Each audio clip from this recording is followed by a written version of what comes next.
Thank you, dear Knights of Columbus, for inviting me to share some thoughts on the topic into the breach.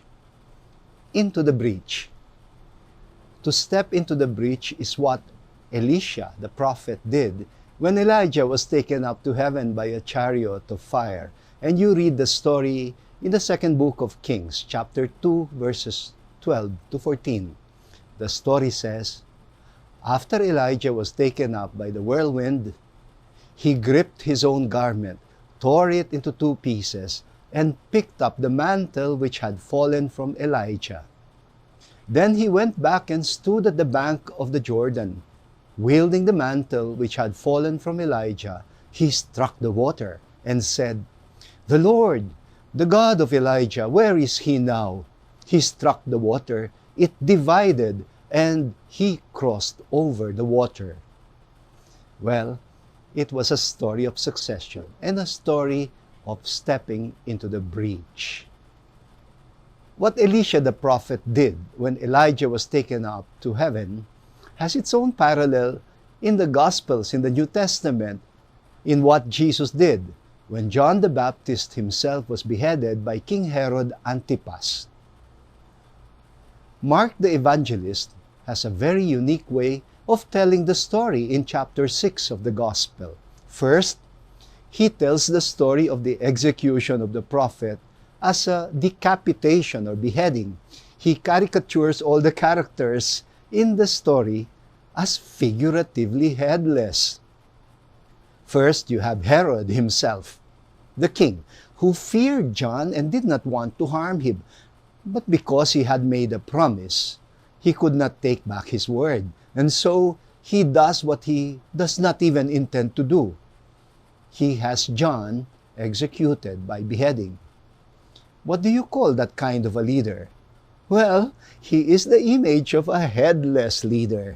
Next, you have the dancing girl.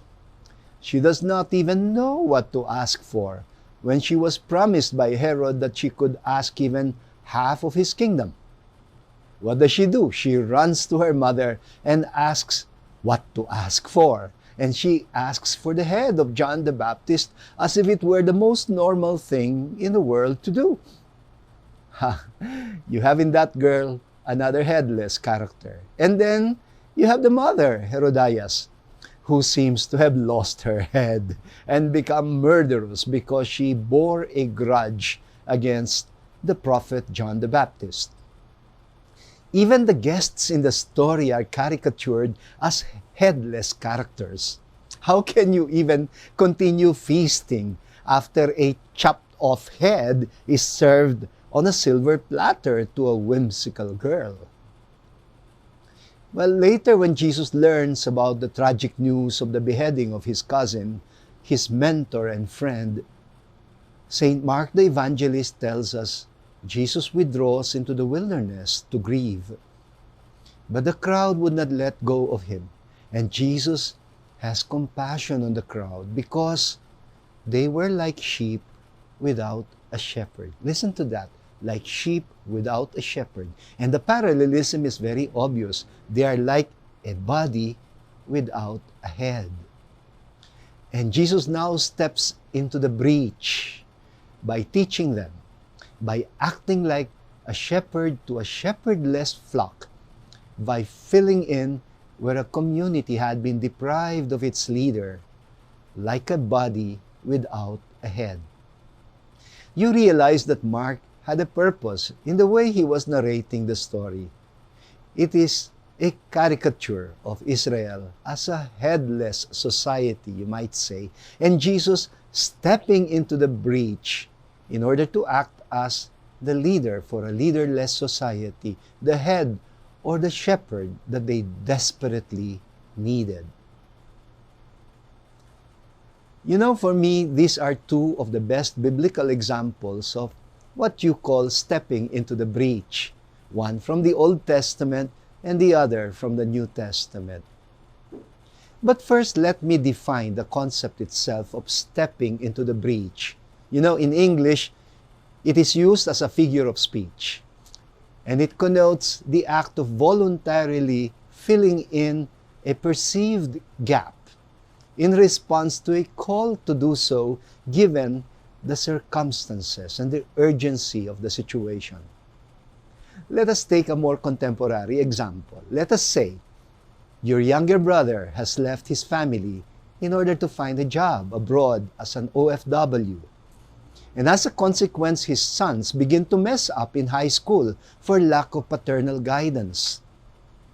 Well, you step into the breach as an uncle, and you fill up the role of their absentee father so as to save them from going wayward, from wasting their expensive education, which your brother is working very hard for while he is abroad.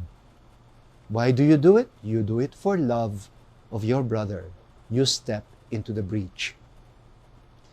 You know, the origin of the term breach is actually the military setting, such as when a defense wall of a city is attacked by the enemy forces, leaving a huge hole that makes the city vulnerable. Well, to step into the breach is to fill in the gap and to be part of the military reinforcement forces that will assume the task of defending the city where it is the weakest. Into the Breach was also the title of an apostolic exhortation written by Bishop Thomas J. Olmsted, Bishop of the Diocese of Phoenix in Arizona. He served as Bishop of Phoenix from 2003 until 2022, last year when he retired. He published this letter, Into the Breach, on September 29, 2015, and dedicated it to the Catholic laymen. Take note, he was very specific. Catholic laymen, addressing them as his spiritual sons. And he draws his inspiration from another biblical text, from the prophet Ezekiel, chapter 22, verse 30.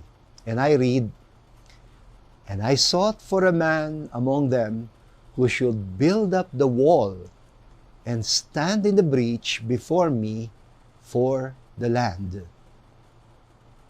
Well, Bishop Olmsted opens his exhortation this way: "My sons and brothers in Christ, men, do not hesitate to engage in the battle that is raging around you, the battle that is wounding our children and families, the battle that is distorting the dignity of both women and men.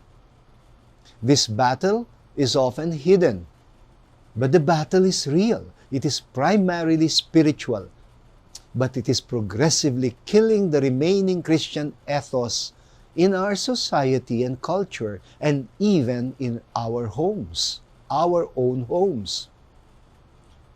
Well, the pastoral setting that Bishop Olmsted is addressing is, of course, very American.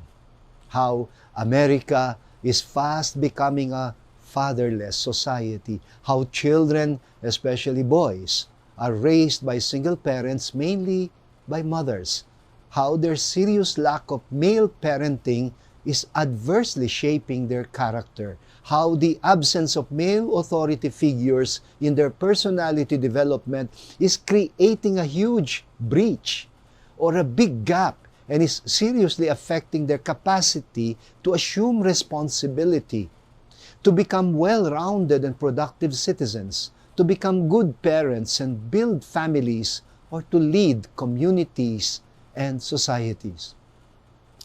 You know, a serious research has been done about the crimes of aggression and violence committed by men against women and children in America.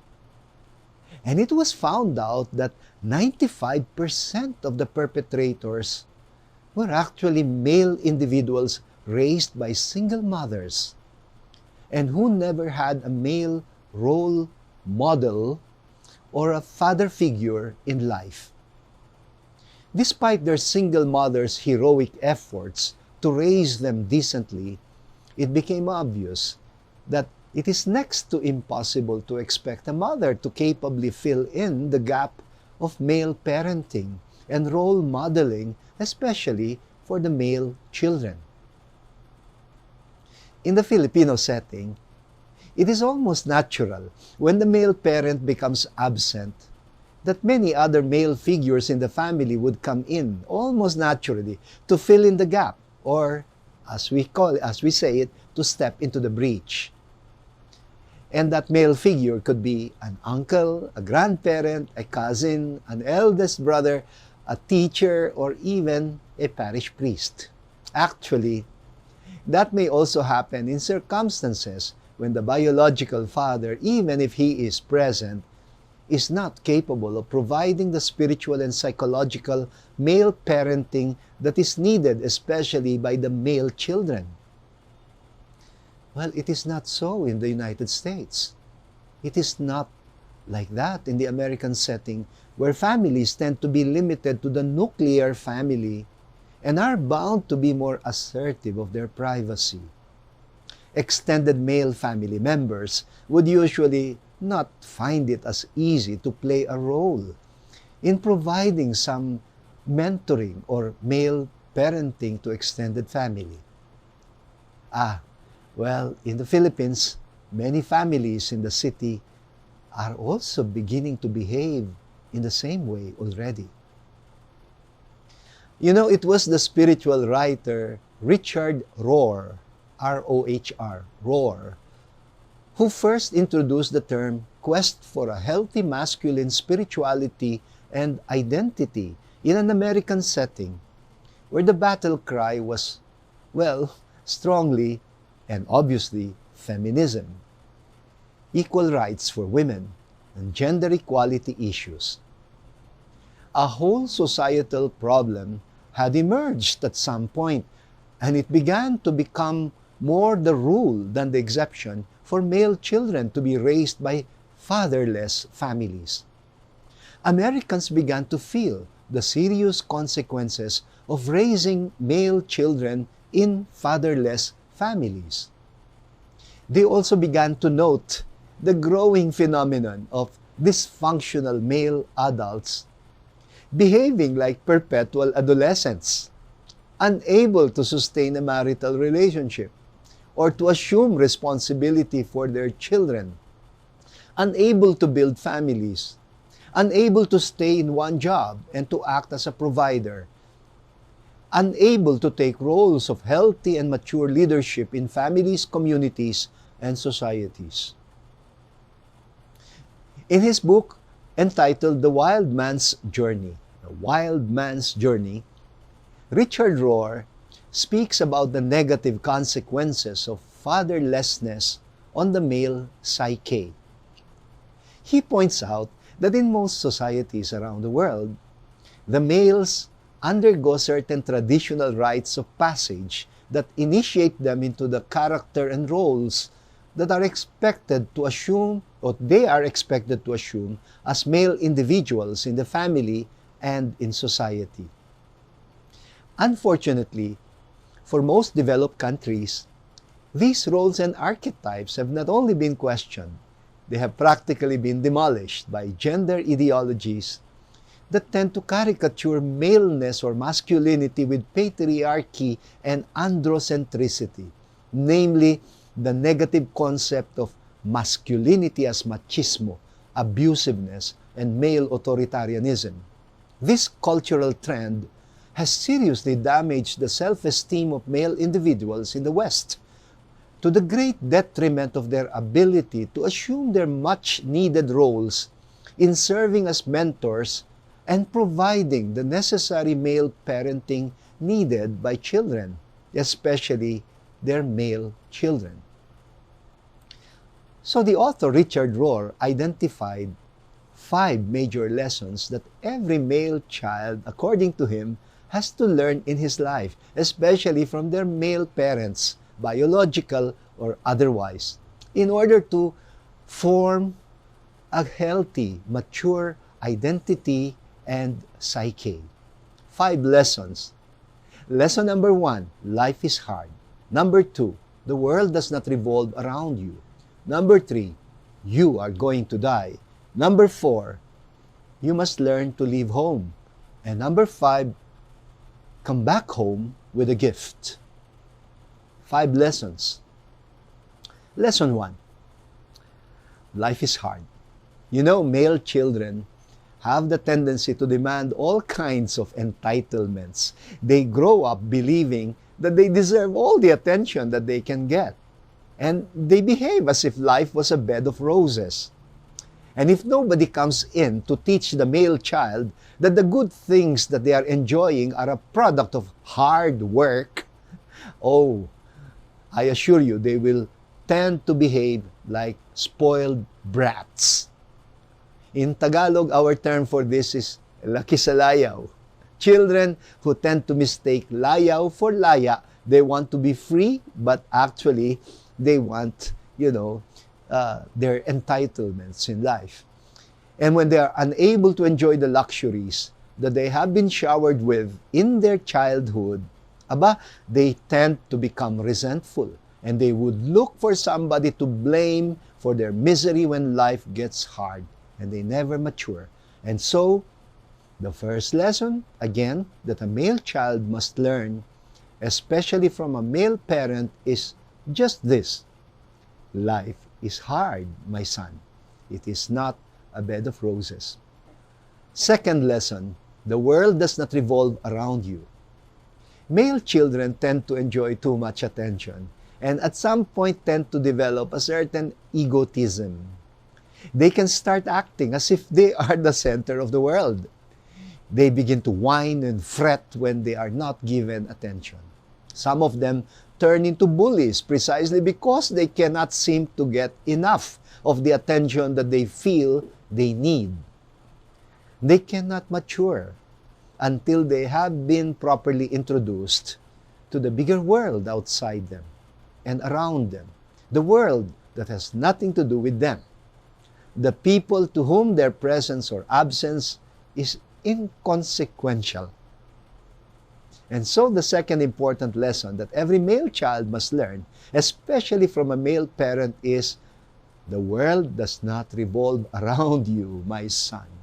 You cannot just demand attention from everyone. To most other people, you probably don't even matter. Wake up. Third lesson, you're going to die. Male children, according to psychologists, male children have the tendency to be reckless. In their childhood, they have no sense of danger or mortality. That is why you have teenagers or male adults sometimes still behaving like reckless kids who think and act as if they were superheroes. While the general roles of mothers, the role of mothers is to protect their children from danger, male parents sometimes would deliberately expose their male children to danger, allow them to be bruised or scratched or wounded, and not necessarily feel unsettled about it. There is that point in their psychological development when they need to learn one important lesson that will teach them to be more careful, to moderate their sense of adventure, or to temper their recklessness and false sense of immortality. And the lesson is, you're going to die, my son. Fourth lesson, leave home. Richard Rohr speaks about the value of male children learning some independence at some point in their life. The independence, of course, begins already at birth, when the child is detached from the mother's umbilical cord. But for many years, human beings remain dependent on their parents for nourishment, for protection, for clothing, etc. And it takes a much longer time to cut off the psychological umbilical cord that keeps them secure. They say eagles, both the male and the female parent eagles, dutifully feed their young ones by bringing them food regularly in their nests. But the funny thing is, at some point, the parent eagles begin to deliberately starve the young ones or abandon the little ones to teach them to start finding nourishment for themselves. They allow them to step out or sometimes even fall from the nest so as to teach them to use their wings. They keep a certain distance and they swoop down to catch them when they fall. And they repeat this process over and over again until their young ones finally learn to fly on their own. I call that leaving home, or stepping out of the nest, or stepping out of the comfort zone in order to learn to journey out in the wild without assistance. And this is supposedly part of the process of growth that every male child must undergo. And this fourth lesson is, you must learn to leave your home, my son, because we will not always be there for you. And finally, the fifth lesson. The fifth lesson is to come back home with a gift. The male child who has left home and who has learned some precious lessons also needs to share the lessons that he has learned. As he retells his learning experiences, he is also redefining himself and rediscovering a new identity. This is the final lesson that transforms his character from a mentee to a mentor, from a student to a teacher. And the final lesson is, come back home with a gift, after leaving home, of course. Think, for example, of the parable of the prodigal son, the son who left home, and the gift of a newfound self that he brings with him when he is welcomed back by his father. But think, on the other hand, of the older son who never left home, but is still behaving as an entitled brat. You see, the issues raised about gender inequality and oppression are valid. Men and women are indeed equal in dignity as co-creatures in the image and likeness of God. No man has the right to treat any woman like a slave. There is nothing manly at all about men who are cruel to women. Bullying and machismo have nothing to do with masculinity.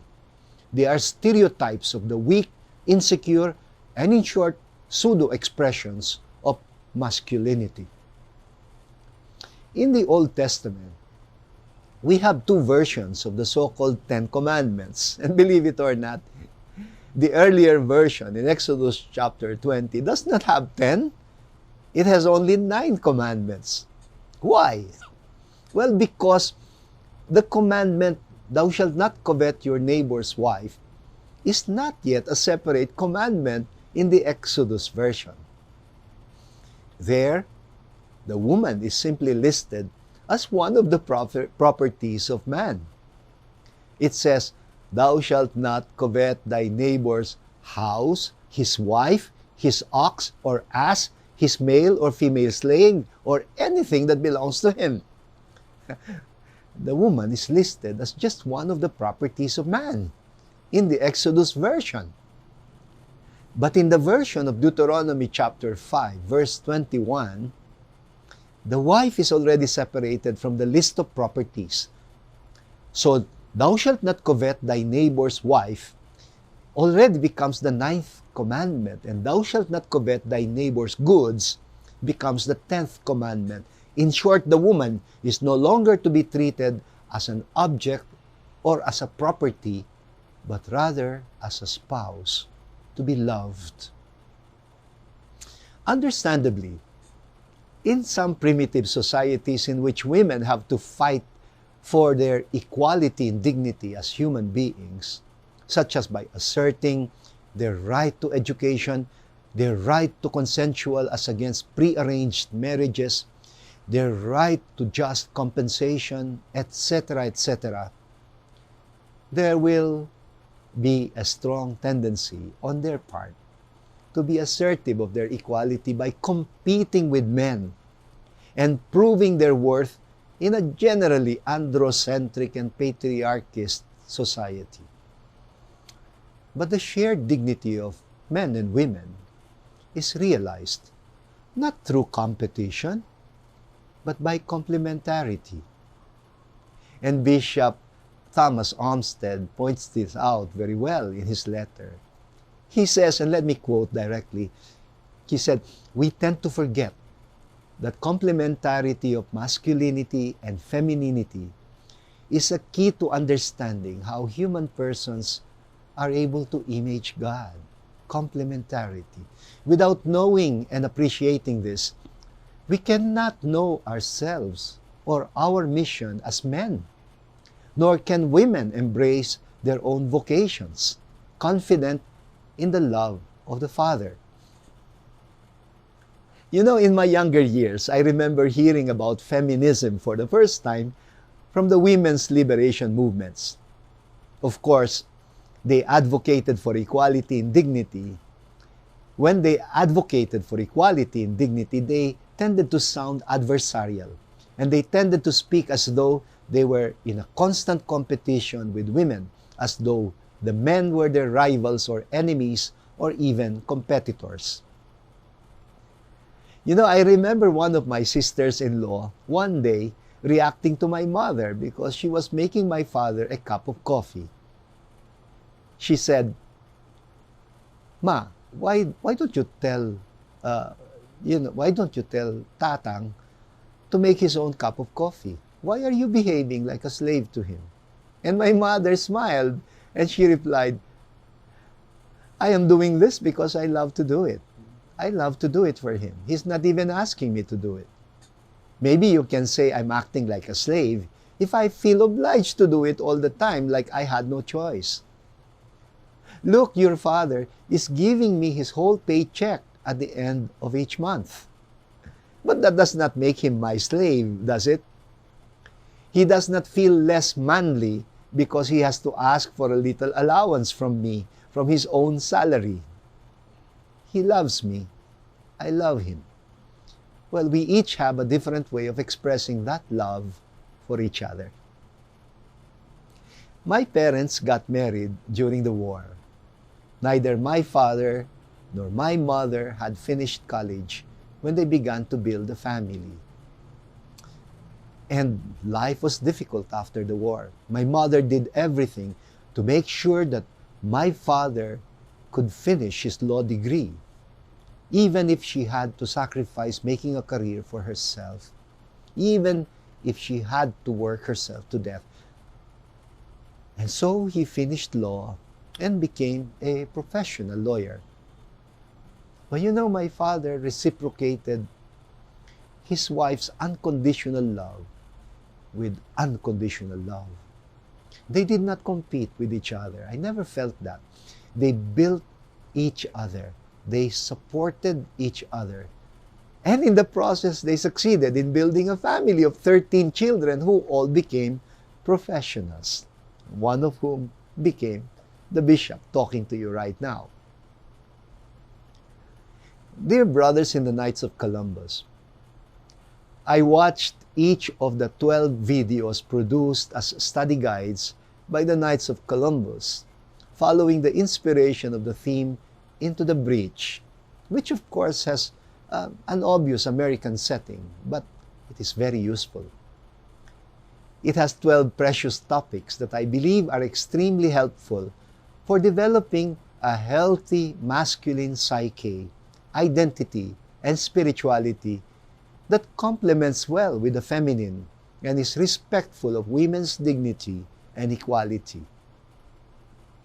I seriously recommend that you take each one earnestly, like the aspects of number 1, masculinity, number 2, brotherhood, number 3, leadership, number 4, fatherhood, number 5, building family, number 6, defending life, number 7, developing a discipline of prayer and interior life, number 8, readiness for suffering and sacrifice, number 9, cultivating a sacramental life, number 10, learning spiritual warfare, number 11, developing a sense of mission by consciously participating in the church's work of evangelization, and lastly, number 12, developing a cornerstone spirituality by imitating Christ Himself as our very cornerstone and striving to become the best version of ourselves.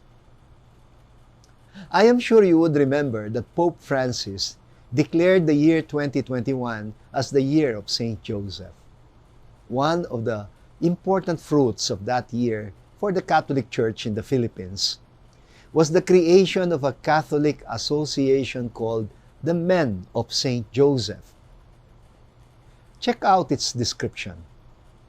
It is an association of Christian men united under the Catholic Church, emulating Saint Joseph as example and role model.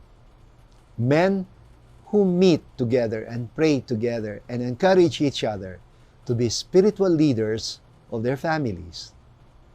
The objective is to inspire and equip Filipino men to be spiritual leaders in their homes and to consciously exercise the same spiritual leadership in the church and in society. Dear brothers in the Knights of Columbus, I honestly think that if only you would take very seriously these 12 video series, Into the Breach, as a study guide and consciously share them to your fellow Catholic laymen in the parishes and in the basic ecclesial communities, you will be in the best position to establish the Men of St. Joseph and help Filipino Catholic laymen to assume their participation in the mission of the Church by supporting each other in exercising your spiritual leadership in the Church and in society.